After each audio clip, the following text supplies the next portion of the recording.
Please subscribe Ito Money Vlog.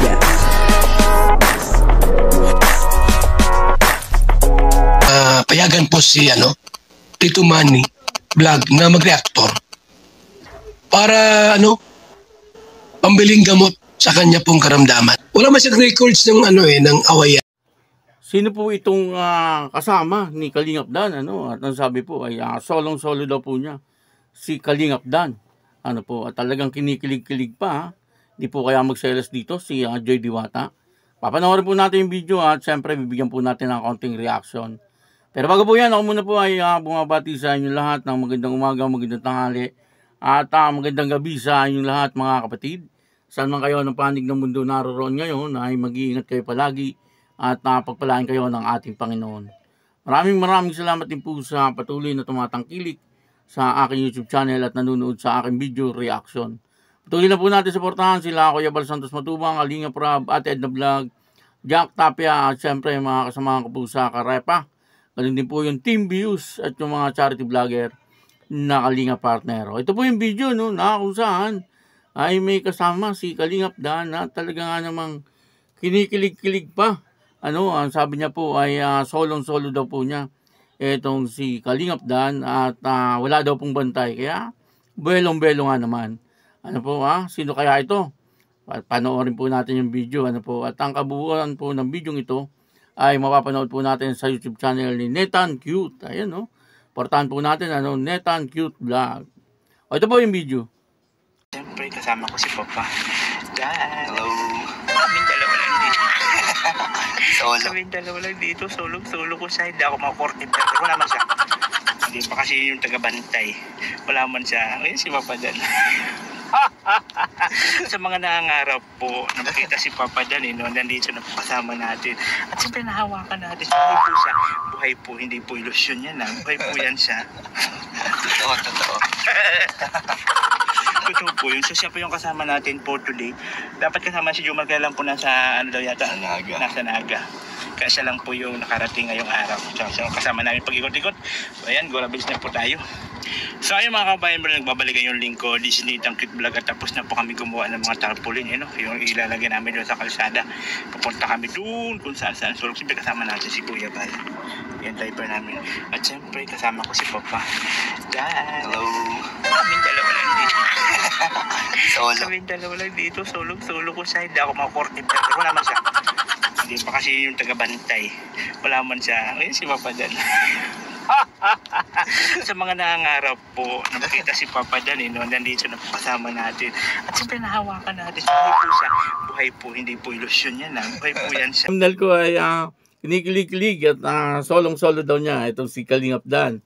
Baka akala nyo ay babae Hindi po, lalaki po nagsabi nun. At prank ko lang po yun. At yun sabi po dito ni Nathan Cute. Nathan Cute Vlog, supportahan po natin. Sabi niya po ay kinikilig-kilig at solong-solo daw po niya etong si Kalingap Dan. Yun naman po ay joke lang ni Nathan Cute. Si Nathan Cute po ay tunay na lalaki po yan. Nagbabakla-bakla. Nagbabakla-baklaan lang po yan. Yan po ay style niya lang. Makikita niyo po sa mga vlog niya. Minsan nakapansuot pa po yan na pambabae. At habang tinutulungan niya ay talagang pinapasaya niya po. Lalo na po kung mga senior citizen ang kanya tinutulungan ay talagang masayang-masaya kapag dumarating niyang si Nathan Cute. Kaya suportahan po natin Nathan Cute Vlog. Yan po ay isang tunay na lalaki. Nakarating na po yan dito sa amin, sa bahay namin, at talagang napakabait na tao po niyan. At napakalaking tao po niya. Napakalaking tao po ni Nathan Cute. At yung pagbakla-baklaan niya ay gawa-gawa niya lang po yun. Pero ang totoo po niyan ay yan po ay machong-macho. Kung napapansin nyo sa mga vlog niya, mayroon po siyang anak na lalaki. Na nagsisimba din doon sa church nila Kuya Bal. Kaya pakisuportahan po Nathan Cute Vlog. At dito nga po ay kasama niya itong si Kalingap Dan at si Kuya Bal. Sila po yata ay nangangampanya. At maghapon po yata sila sa Lighthouse. Parang may mga ginawa po silang kawayan na panlagay po doon sa tarpaulin para po doon sa kandidato na kanilang sinusuportahan. At napansin ko po rito no, na si Kalingap Dan ay masayang-masaya naman habang tumutulong sa pangangampanya sa kanyang Tito Bal. At napakabait na bata. Kumbaga napakabait na tao po ni Kalingap Dan. Kung sino yung sinusuportahan, siyempre ng kanyang pamilya, ay nandoon po na handa rin po siyang tumulong.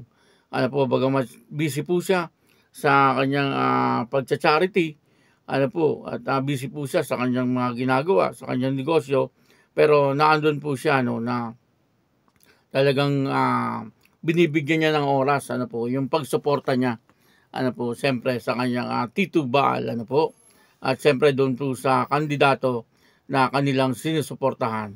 Kaya masasabi po natin talaga na etong si Kalingap Dan ay isang napakabait na tao, at mayroon po siyang prinsipyo sa buhay. Kapag sinabi niya po ay talagang ginagawa niya.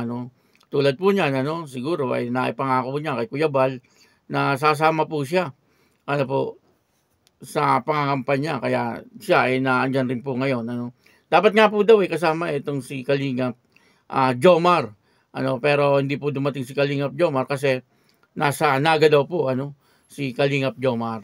Kaya yun, dito po ay makikita po natin na talagang maaasahan etong si Kalingap Dan. Kung thumbnail natin pasensya na po kayo at prank lang po yun.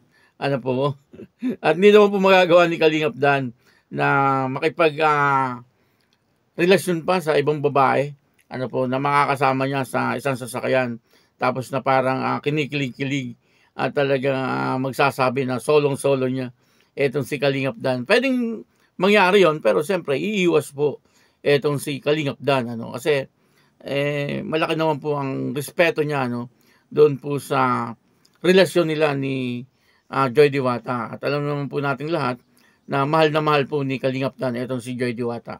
Kaya hindi po ito magiging salawahan etong si Kalingap Dan kasi alam naman po natin na talagang seryoso siya pagdating kay Joy Diwata. Lahat ay kakalimutan niya alang-alang kay Joy Diwata. Pero lang siguro yung kanyang pamilya. Pero yung mga ibang bagay, yung mga ibang mga gawain, pwede niyang ipagpaliban para kay Joy Diwata. Kaya yun, yung pong ating thumbnail ay prank lang po yun. Pasensya na po kayo. At ako po si Tito Manny Vlog na nagsasabing God bless you all. Diyos mabalos.